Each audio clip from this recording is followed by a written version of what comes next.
Hi there, this is Nick, the owner of Van Media, and as you could see based on the title as well, this video is all about how you can close the leads, get them as jobs, book them in as a moving or a removal company owner. Now it works in other industries as well, but everything that I'll say is mostly tailored for the moving and, as we call it in UK, removal companies. The first question that everyone adequate will have is, why should you listen to me? And of course, that's a great question. So let me just briefly give you my background. We've been working with removal, as we call it in UK, but moving companies, as it is referred to in general, for more than 2.5 years now, giving them leads and making them handle the leads and making them close those leads and making them actually book those leads in. And that's what we have been doing, and that's it, right? We don't do it with the Google Ads or SEO or the traditional ways, and everything is tailored to our solution and the way we look at it. This video will be all about me helping you close those leads, and that means to get them as jobs. Like, we've been working with removal and moving companies for the past 2.5 years, as I've said, and that means that we worked with 29 moving companies during that time period successfully, and that means that we have the knowledge, and we've gotten the knowledge, and we've aggregated all the knowledge that the good moving companies had in terms of how they were dealing with those leads and how they were closing those leads. So it's all up to you now to listen to this a bit. Yeah, it's not that short, but to listen to this video and to then get to the secrets and then to close as many leads as you will be able to do. Now, one thing that I want to tell you, I know this leads cliche in this narrative that leads and so forth has this mud thrown to its name just because there are so many companies and agencies selling bad leads and then sending to a couple of companies fighting over. We don't do that. You already know that. We send them only to you and we pre-qualify them and they're exclusive and so forth. But when you listen to what I'm gonna say in this video, and when you take steps and when you deal with those leads as they should be dealt with, then it should not be a problem. And let's dive into this video and into this presentation. So from now on, it will be pretty self-explanatory, pretty simple, just telling you how things are, the way they should be, and what to do and how to do and so forth. And you take the information, and I know you'll find it good. Let me cut straight to the chase and tell you first the mindsets of what you should have as mindsets to maximize the amount of leads you will be closing, right? So the first things first is that you are not pestering those people, right? They have opted in for a reason, for the quote, and if you don't give them that quote, you're just not keeping your word, right? In the ad, in Facebook ad, we run Facebook ads, we say that you will be getting back to them at least with a quote, or to at least have a communication, then to maybe give out the quote. So they wanted that quote from your company in exact, with us we get people that are opting in for your company in exact, they you will be calling them. So you are following up on their request, you're not pestering them, right?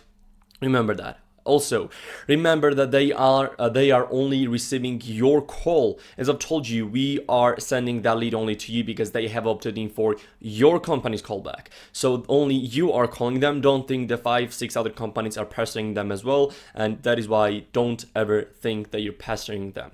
Also, be personal and not corporate. That would be great, right? You might call in 5 minutes, or somebody from your team might call them in 5 minutes, and the sooner you call the lead, the better. But if life exhausted Karen, if I can say that, if you understand what I mean, calls with a tired tone, you know what will happen, right? So the aura, the vibe that maybe that might be one of the first impressions over the phone, they cannot see you, it's the tonality, it's how you come off. That might be the detriment to somebody choosing maybe someone else over you, right? They won't be excited to hear from you, that's for sure. Be real, sound human, and let them know that you're there to help. You're not there because they've just put in the quote. You're there to help and to give them the quote, maybe to have a communication. We know you cannot just quote over the phone in 5 seconds, but yeah, over the phone, do what is your job and come off really well and so forth. Also, third, we are all humans. We all forget some of the things. People forget important things like doctor appointments, picking up their kids from kindergarten, or even of course that they have filled out the form on the Facebook or something, but they've become a lead for a reason, right? It's your job to remind them of the reason and to get back them on track. Even if they do not pick up the phone for some time, they might not remember your phone. As they opt in, we let them know, hey, we will be calling from this phone number, so they're attentive towards your phone number. But people forget things, so don't worry, right? Even though that we precondition, that happens, and that's not a problem. And one last thing that is crucial, and it works like a charm: double dials are not bad. It's how you break the silent mode. At least if you call them as soon as they opt in 10 minutes, let's say, double dial, they've just opted in, so that will break the silent mode. That will make them actually pick up the phone, and you know how many spam callers there are and so forth, so that will know that you are actually serious, right? So those are the first in the starting mindsets, right? You're not pestering them. You should be personal, not corporate. Maybe if there are girls calling for you, make them see this video. They are all humans. We're all humans. We forget things, and double dials are not bad. What I mean is, even if the first time when they come in, do the double dial, do the double touch, and that is one call attempt, right? But that means that you're serious, right? So now the next one, right? Getting them on the phone and how to do it, right? So let me tell you this straight up. If they came in during the morning, call of course ASAP, no matter if they came in morning, afternoon, evening, until of course some appropriate times. Call them as soon as possible, call them ASAP. And then try again the afternoon, and then try again the early evening. It's 3 times if they came in the morning, and that is again everything that we're telling you is what the most successful remote moving company owners do when they're in touch with the leads. So again, the first mindset, you're not pestering them. They have opted in for your company callback. They are waiting for it, and if you do not call them, if you do not get them back in touch, you're just not keeping your word, and the credibility of your company is under the question. So do not think that you're pestering them. Worst case scenario, they'll just say, hey, don't call anymore. That's not a problem, but you're keeping your word. So if they came in during the morning, I highly suggest, if they're not picking up, call them as soon as they come in, afternoon, evening. And some people think that is desperate and you're just keeping your word. If they came in during the afternoon, call them ASAP, again, as soon as you can, do the double dial, and then early evening. If they came in during the early evening or the appropriate times of the evening when you can call them during that time and do the double dial as well. Now, the people that have the money, the people that are good clients for you, they do have jobs. They work, so some of the time they're just not able to pick up the phone. That happens, right? So the second day, try to catch them. Well, that sometimes works, sometimes not, but it's better if you know it. Maybe before 9 a.m., before they go into the work mode, and as soon as they leave the work, maybe around 5-ish, 6-ish, that's when the pickup rates are good. But also you can try to call them midday as well. So the first day you do, if they came in morning, three touches. If they came in afternoon, 2 touches. If they came in evening, 1 but double touch. The second day you're calling them twice, so at the start and at the end of the day. The third day you still call them, that is around afternoon-ish. Maybe if they don't pick up the morning and the evening, try afternoon, but don't put that much stress into calling this exact time as well. That's not a problem. Just call them as soon as they come in, and then when you do have the time, follow up with them. And sometimes we just have bad 3 days, so you have the full ability, again, you're not pestering them, to call them 5th day, and then maybe if the move was big enough, you can keep them warm and call them in a week, in 2 weeks. That happens as well, and we've seen lots of job gotten from there. The thing that I want to say is that on the 5th day, we've had lots of people saying, hey, thank you for following up. It's been really rough 3 days, but thank you. And then they proceeded with the job. We have lots of them. If you want me to prove that to you, I can do it, not a problem. Hit me up and let me know. Now, that's how to get over the phone, right? We've seen the companies that have more ruthless follow-ups than that, but that's the thing, right? The first day, as many times, because they're the hottest in the first day.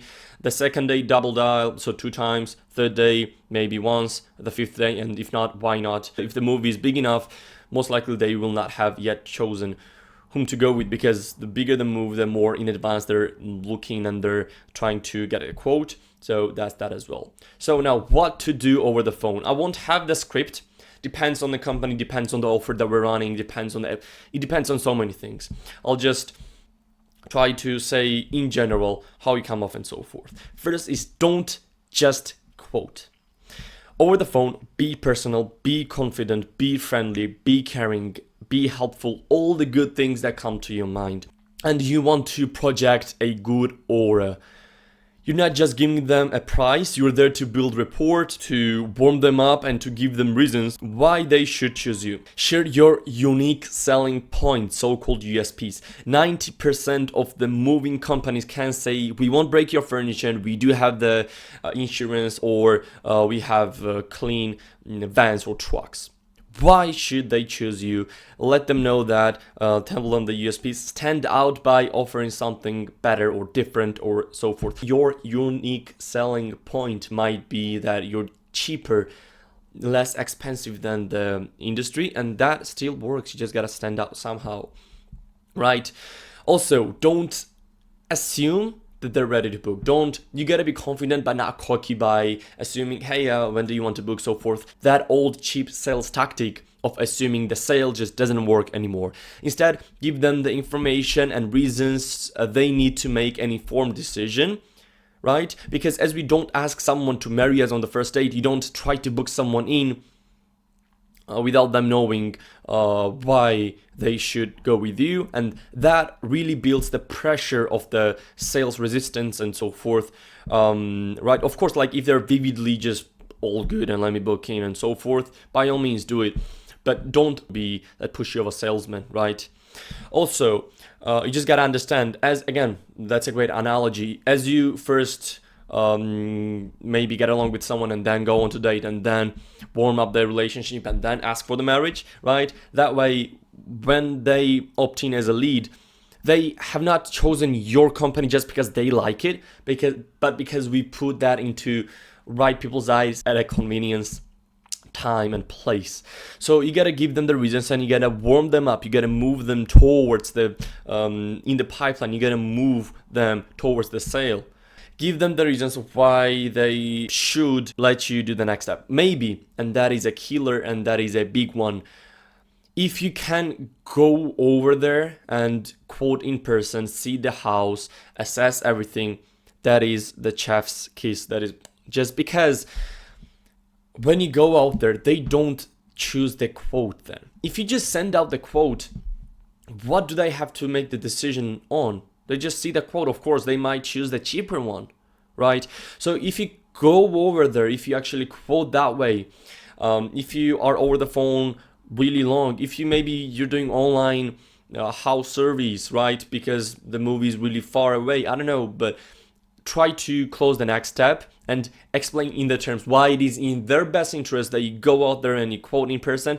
When you're already out there, you don't need the sales tactics or anything. When they see what kind of guy you are, when they see how you come off, when they see the company you have, when they see the uniform, they are wanting to choose you. They will say, hey, that $100, hey, that 100 quid, that's not a problem. That guy actually came over, that guy actually gave me the full consultation with no obligation and so forth, right? So try to close the home survey if that's possible, if that is what your company does. That's the biggest thing that you can do to close someone, to close lead as a job, right? And for the moves that are far in the future, like if the move is still months away, don't just say, okay, talk to you then and call me back that time. Instead, give them solid reasons to choose you now, even if they are not ready to book. Plant that seed early. When the time comes, they need to choose someone. Why should they choose you? Why should they come back to you? Give them the reasons. Act like and pay attention as if they are a ready to book client, as they will become sometime in the future. So by all means, don't ever have the mindset of, okay, I'll talk to you then and call me back later, call me back when you're needing to move. Investigate when do they want to move. Give them the reasons. Call them back maybe in a month. if they're moving in 2 months, to touch base. And they love, sometimes they just need a small nudge, and that is all you need, to call them once again before the move, so they come to you. And that is what, like, maybe that could be a grand move, right? Say a move that costs $1,000. Now, that says, let's get into after the quote. That's a simple one. And put-offs, right? So follow up, don't stop after sending the quote or going out there to quote. Like, maybe follow up, like call 5 days later or 10 days later or month before their move. If the move is in really long notice, call them before the move, maybe month before the move, or 2 weeks before the move, or 3 weeks before the you know that better, because people love attention, and often they just, again, need that small nudge to decide. And when you follow up, so forth, you know that as well. Just telling you, when you give out the quote, try to follow up once or twice, maybe even just once, right? That could be the thing that will make you win the job. Again, another thing, the big put off that we've seen, the companies that we worked with that had 100% deposit and non-refundable, it was easy to get them the leads because they were reputable, that's 100%, but it was hard for them to get those leads as jobs. It really was hard for them. And that was because nobody was able to maybe put down 100% of the job's fee upfront. That really is hard. And it's really hard to persuade someone to do that. Okay, now back into the reality and the industry, so we can know where we are, in what pond, in what ocean we are, right? First, the thing that you already know, the moving industry is fierce and saturated, and let's face it, the barrier to entry in this industry is super low. All you need is a van or a truck and a driving license. And like, you and I know that you're better than those amateurs with just a van or a truck, or maybe a pickup with a trailer, but your potential customer doesn't yet know that. We put the ad into right people's eye at the convenient time, but they don't yet know why they should choose you, and it is on you to let them know that. So some of the people just think they need furniture moved, and that's all they care about. They are not aware of how many moving parts are involved in a proper move that you do. So if you do not educate them on these points, they will go with the amateur quoting less because they don't understand the value that you offer. So what should you do? Your job is to give them the reasons to choose you. It might be the quote, your unique selling point, but that's rarely enough. More often is your professionalism, insurance, experience, the peace of mind, right? So it's dependent on the company's strengths that you have. But the best combination is an affordable quote backed up by all those other upsides that I've said, right? Remember, at the end of the day, they are technically right. It's a moving job and not a brain surgery. So you gotta be a bit reasonable and fair, and you gotta be winning people with that as well. Your goal is to grow your business. My goal is to help you with that. And taking into account today's economy, if you quote a bit less, maybe if you try to be affordable and also maintain the things that you do, how professional you are and so forth, that will do all the magic, right? And remember this. Again, the lead didn't come in to you because they love your company. That never happens. They don't know your company yet. They came because we put your company's ad in front of them at the right time, but they still don't yet know why they should choose you. And is it fair to call them a tire kicker without giving them a reason to choose you? Even the tire kicker will eventually move. They will choose someone to do the job. And let's be real, are they really a tire kicker just because they didn't choose you? Right? Also, to leverage Facebook's advantage, right, and the way we do it, you most likely are the first serious conversation of that lead, of that potential customer, right? One of the best things about the Facebook leads is that you're often the first genuine, serious conversation they've had about their move. We are making your company visible in their life before they even go on to compare a move that is in UK or HomeStars or Trusted Pros in the Northern America. And that's a huge psychological advantage, and use it. set the expectations and be the one to give them the information they need about the move, and first impression, the first someone who gave them the correct consultation, so forth. That's a big thing, right? At the same time, this is your moment to tell them why they should choose you, and offer them a consultation, provide real value. People appreciate those who help them. And if you're the first mover to do that, you'll stand out. Get over their property and quote in person if possible. That extra effort really makes a difference, right? Also, to remember, explain in their terms. What I mean, don't say we have the insurance, say that because of that your furniture will be safe with us. Don't say you have the great equipment, say your equipment ensures the move is quick and your floor and your flooring won't get scratched. Anything, explain in their terms when you're going out there to quote. Don't say, hey, we need that to give you the exact quote. Don't. Tell them why it is in their best interest that you go out there. Tell them that they will know exactly how the move should go. Worst case scenario, if they don't choose you, you're so generous that they will know what to tell to other moving company and so forth, right? And the biggest thing that you should remember, and that is the first mindset that we have coming into this, make them choose you, not just the quote. If all you do is just send the quote via email and nothing else, you're missing a big opportunity. Because if you're not willing to put the work to nurture the lead, someone else will. We are sending that lead only to you, but they're looking for movers because they've opted in, right? So someone else most likely still will. Competition is fierce in today's world of moving, and effort pays off. So actually make them choose you and not the quote. Have a nice one. If anything, let me know below this video. There will be my details, my email, the website of ours as well, and so forth. And you can have a look on what we do exactly, and so forth as well, right? Most likely you already know, but that's that. Have a nice one. Cheers.